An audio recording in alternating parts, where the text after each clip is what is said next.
Karena kita akan membuat data perusahaan baru, maka klik Create, lalu klik Next, sampai tampil jendela Company Information. Isi semua informasi sesuai data perusahaan yang ada.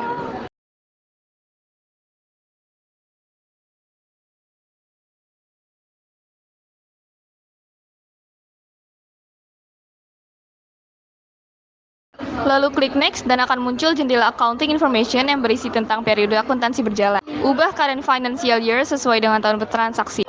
Karena periode transaksi akuntansi ini berakhir pada bulan Desember, maka last month of financial year-nya kita isi dengan bulan Desember. Conversion month adalah bulan berjalannya transaksi. Karena transaksi yang akan kami kerjakan berjalan di bulan Desember, maka conversion month diubah menjadi bulan Desember.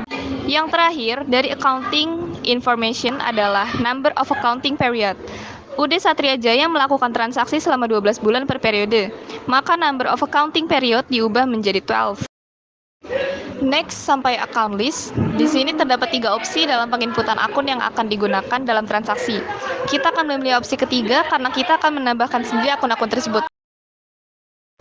Selanjutnya di company file, kita akan mengubah letak penyimpanan file agar nantinya mudah ditemukan.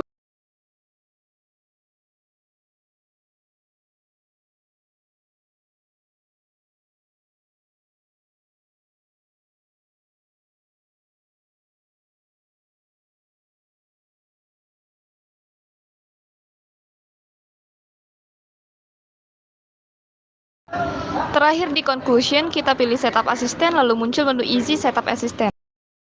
Pertama-tama kita akan menambahkan akun di menu account. Klik next dan akan muncul jendela account list. Klik new dan kita akan mulai menambahkan akun. Input akun berikut berdasarkan tipe akunnya. Tipe bank untuk akun cash in bank dan petty cash. Account receivable untuk accounts receivable dan allowance for doubtful debt. Order current asset untuk merchandise inventory, supplies, dan payment income. Fixed asset untuk land, building at cost, building accumulate depreciation, vehicle at cost, vehicle accumulate depreciation, equipment at cost, and equipment accumulate depreciation. Account payable untuk accounts payable. Other current liability untuk accrued expense, income tax payable, PPN payable, income tax payable, Article 21, and PPN outcome. Long-term liability untuk Bank Mandiri Loan, equity untuk modal Fadlila, drawing Fadlila, dan income summary. Income untuk sales of merchandise dan sales discount. Cost of sales untuk cost of goods sales. Expense untuk utility expense, water phone, electricity expense, supplies expense, bad debt expense, depreciation expense, dan wages and salaries expense. Other income untuk interest income dan freight collect. Other expense untuk interest expense, bank service charge, dan income tax expense.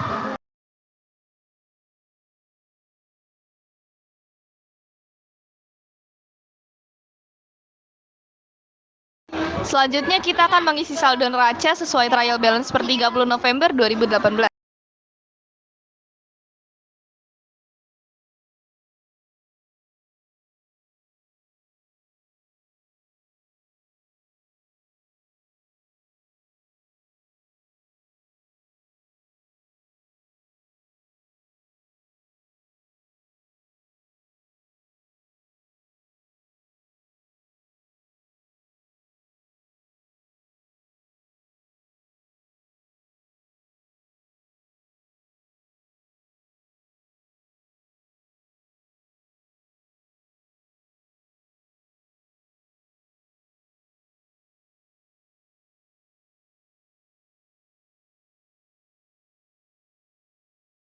Setelah selesai mengisi saldo neraca, kita akan menuju setup link account untuk mengubah peraturan di sales account dan purchase account. Asset account for tracking receivables menggunakan akun account receivables. Bank account for customer receipt menggunakan akun cash in bank. Untuk income for freight, kita menggunakan akun freight collected yang baru kita input di account list sebelumnya. Tepatnya freight collected nomor 8.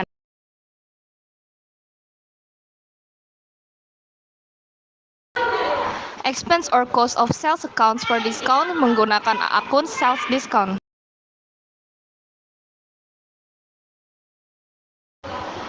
Terakhir, karena kita tidak menagih biaya telat bayar, maka kita uncheck list ISS charge for late payment.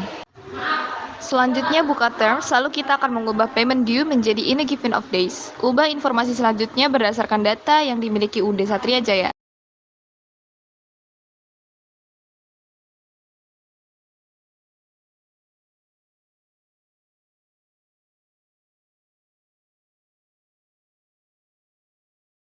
Jangan lupa ubah tax code menjadi VAT, lalu klik OK.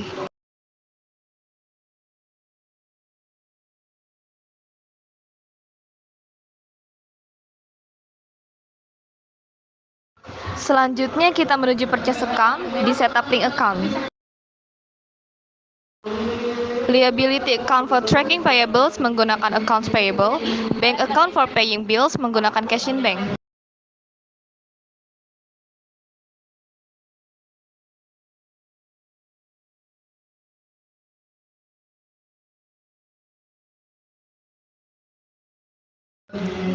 Sisanya akan kita unchecklist karena akun-akun tersebut tidak kita gunakan. Sama seperti di sales account, setelah mengubah pengaturan barusan, kita akan langsung menuju terms. Ubah payment due menjadi in a given of day dan isi informasi selanjutnya sesuai data UD Satria Jaya.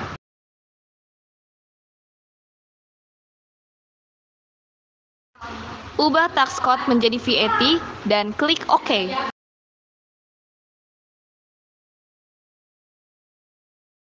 Setelah itu, kita akan memasukkan data customer dan supplier. Klik Setup dan pilih Easy Setup Assistant, lalu klik Sales. Pilih item. Klik Next, lalu gunakan Sales of Merchandise untuk income account.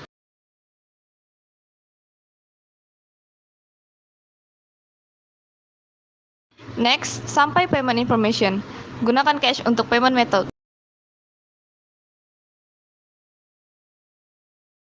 Next terus sampai di Customer Card.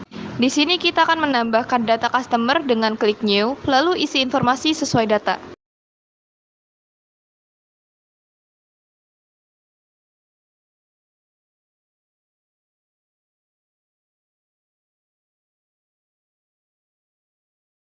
Next, kita akan mengisi saldo piutang dari customer. Klik Add Cell, lalu isi informasi yang diminta.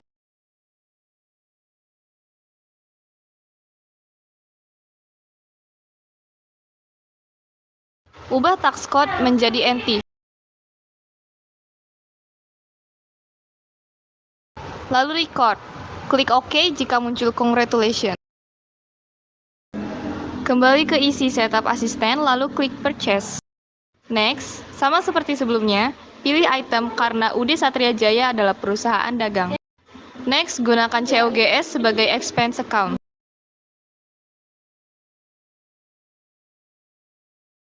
Next, sampai supplier card. Klik New untuk menambahkan data supplier.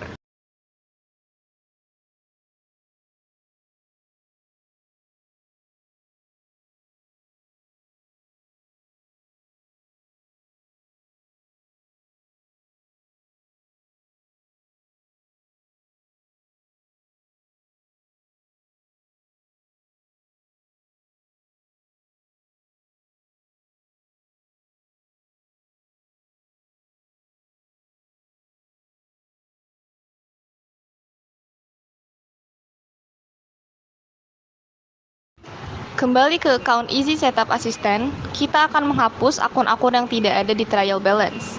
Abaikan jika akun tidak bisa dihapus.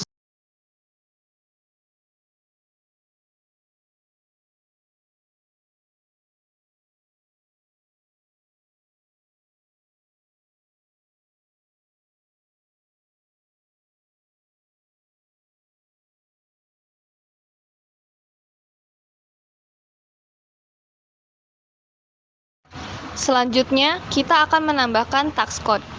Pilih menu list yang ada di toolbar, lalu pilih tax code dan klik New. Isi tax code dengan PPN, klik Tab, lalu akan muncul informasi lebih detail mengenai PPN. Isi kolom description dengan pajak pertambahan nilai.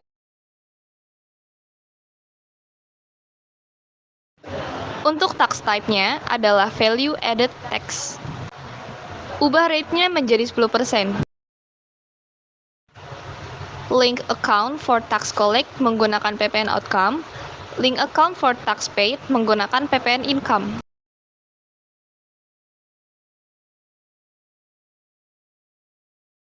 Selanjutnya klik OK dan close. Selanjutnya kita akan menambahkan data persediaan. Pilih inventory pada comment center lalu klik item list, klik new dan masukkan data persediaan.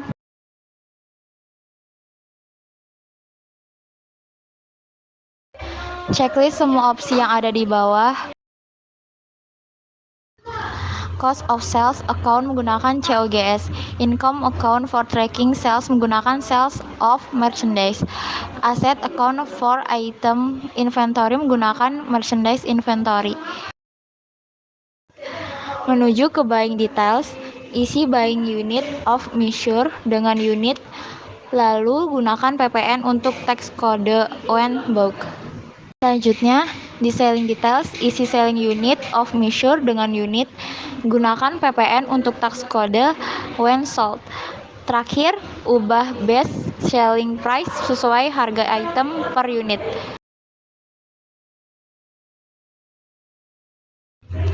Bila muncul spelling, pilih ignore all.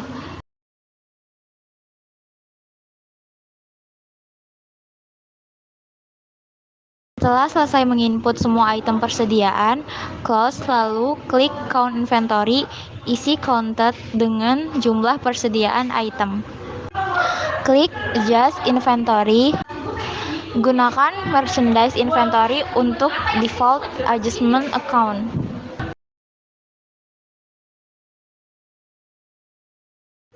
Continue lalu klik opening balance, input harga item per unit di unit cost.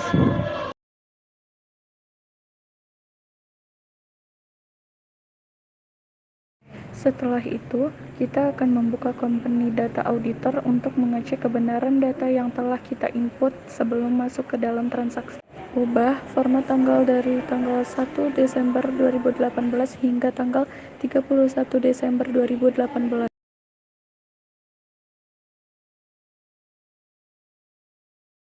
Lalu klik Run Review. Jika muncul tanda centang hijau di semua review wheel, maka data sudah benar. Tapi, jika masih terdapat tanda tanya, maka kita perlu mencari kesalahan yang ada pada data tersebut hingga benar dan muncul tanda centang berwarna hijau. Kemudian kita masuk pada bagian penginputan transaksi. Yang pertama, karena dokumen 1 dan 2 merupakan pengeluaran kas kecil dan UD Satria Jaya menggunakan sistem dana tetap, maka tidak kita jurnal kedua transaksi ini. Transaksi ketiga adalah dokumen bukti penerimaan kas, maka kita masukkan ke dalam akun sales, lalu klik Receive Payment. Deposit to account diisi oleh akun cash in bank, karena kita menerima secara tunai. Lalu pilih nama customer dan ubah tanggal sesuai dokumen yang tertera. Masukkan jumlah uang yang diterima, setelah itu klik Amount Applied, dan klik Enter hingga out of balance berjumlah Rp0, lalu klik Record. Dokumen keempat menunjukkan faktur pembelian, maka akan kita jurnal ke dalam akun purchase. Lalu kita enter purchase. Kemudian isi nama customer, format tanggal, nomor dokumen sesuai dengan dokumen yang tertera. Masukkan jumlah dan nama barang serta harga yang akan kita jual. Karena tidak ada jasa pengiriman, maka kolom freight kita kosongkan dan pay today tidak diisi karena penjualan secara kredit. Terakhir, klik record. Dokumen 5 dan 6 saling berkaitan satu sama lain, yaitu tentang retur penjualan, maka kami hanya akan menjurnal dokumen 6. Kemudian isi nama supplier, format tanggal, nomor dokumen sesuai dengan dokumen yang tertera. Masukkan jumlah dan nama barang serta harga sesuai dengan barang yang diretur. Kemudian klik record. Dokumen ketujuh merupakan penjualan tunai, maka kita akan membuat daftar nama customer baru atas nama penjualan tunai. Pilih penjualan tunai pada customer, lalu masukkan jumlah dan nama barang sesuai dengan dokumen yang tertera. Lalu masukkan jumlah ongkir pada kolom freight dan isi pay today karena merupakan transaksi secara tunai. Tekan tombol Ctrl+R untuk mengecek keseimbangan data antara debit dan kredit. Lalu klik record. Dokumen ke-8 merupakan bukti pengeluaran kas, maka akan kita masukkan ke dalam akun purchase lalu klik pay bills. Kemudian isi nama, supplier, format, tanggal, dan nomor dokumen sesuai dengan dokumen yang tertera. Masukkan jumlah hutang yang tertera pada dokumen yang terdapat pada account cash in bank. Dan jangan lupa untuk mengisi kolom amount applied serta pastikan out of balance berjumlah Rp0. Lalu klik record. Dokumen ke-9 merupakan faktur penjualan, maka akan kita masukkan ke dalam akun sales, lalu klik enter sales. Kemudian, isi nama customer, format, tanggal, dan nomor dokumen sesuai dengan dokumen yang tertera. Masukkan jumlah dan nama barang serta harga yang akan kita jual. Masukkan jumlah ongkir pada kolom freight dan isi pay today karena merupakan transaksi secara tunai. Lalu, klik record. Dokumen ke-10 merupakan bukti pengeluaran kas. Akan kita masukkan ke dalam akun banking, lalu klik spend money. Isi memo, tanggal, dan nomor dokumen sesuai dengan dokumen yang tertera. Lalu masukkan jumlah angsuran pinjaman serta bunga pada akun cash in bank. Lalu klik record. Dokumen ke-11 merupakan pengisian kembali dana kas kecil. Maka akan kita masukkan ke dalam akun banking, lalu klik spend money. Isi memo, tanggal, dan nomor dokumen sesuai dengan dokumen yang tertera. Lalu masukkan jumlah nominal kas kecil sesuai dengan dokumen 1 dan 2 pada akun supplies dan accrued expense pada cash in bank.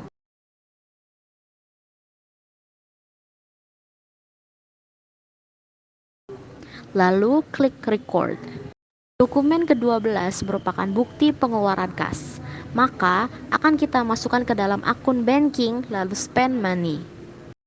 Isi memo, tanggal, nomor dokumen sesuai dengan dokumen yang tertera, lalu masukkan nominal gaji serta potongan PPh 21 pada akun cash in bank.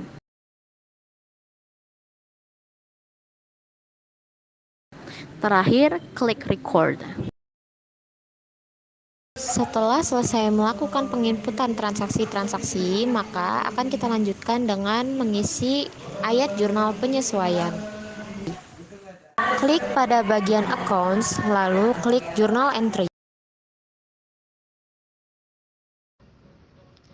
Pada bukti memorial 1 terdapat data penyusutan aktiva tetap bulan Desember 2018, maka akan kita masukkan ke dalam akun Building Accumulated Depreciation, Vehicle Accumulated Depreciation, serta Equipment Accumulated Depreciation pada kredit. Nah, jumlah nominal dari ketiga akun tersebut akan kita masukkan ke dalam akun Depreciation Expense dalam debit. Kemudian, klik record.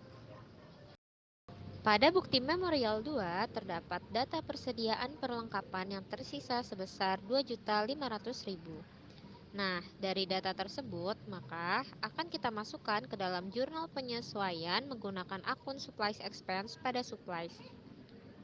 Untuk mengetahui berapa nominal akun tersebut, terlebih dahulu kita akan melihat jumlah supplies awal dengan cara klik reports pada bagian bawah tabel dan pilih account list summary. Dari laporan tersebut tertera jumlah supplies sebesar Rp7.650.000. Lalu, jumlah tersebut akan kita kurangkan dengan persediaan perlengkapan yang tersisa, yaitu sejumlah Rp2.500.000. Dan kemudian akan kita dapatkan nominal sebesar Rp5.150.000. Pada bukti memorial 3 terdapat memo berbunyikan cadangan kerugian 5% dari saldo piutang.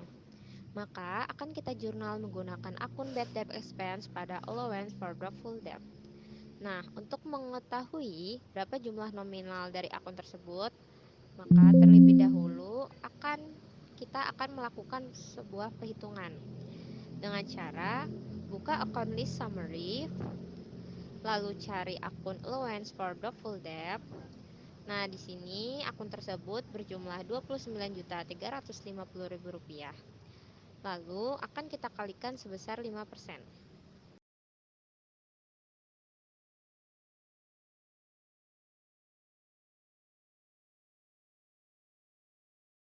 Trial balance, dan akan kita dapatkan jumlah sebesar Rp267.500.000.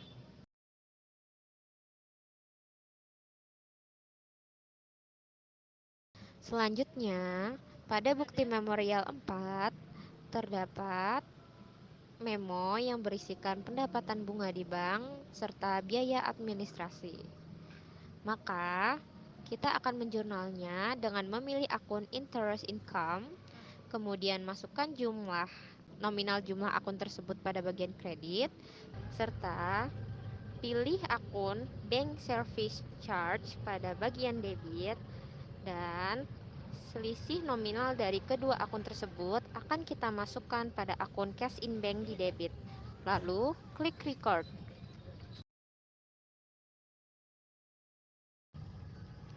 Yang terakhir, pada bukti memorial 5, kita akan melakukan penjurnalan yang berkaitan dengan PPN.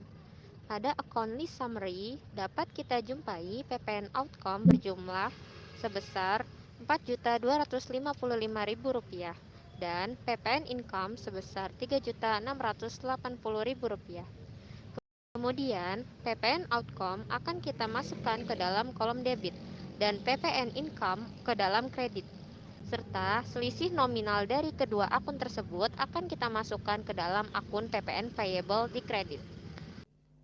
Tidak hanya itu, pada bukti memorial 5, kita juga akan melakukan satu penjurnalan lagi, yaitu dengan menggunakan akun income tax expense pada income tax payable. Pertama-tama, dalam account list summary tadi, dapat kita jumpai sales of merchandise sebesar Rp925.630.000 dan akan kita kurangi dengan akun sales of merchandise per 30 November 2018 sebesar Rp883.080.000. Nah, selisih nominal akun tersebut akan kita kalikan dengan tarif PPh final yaitu sebesar 0,5%. Kemudian, hasil dari perhitungan tersebut akan kita masukkan ke dalam akun income tax expense di debit pada income tax payable di kredit.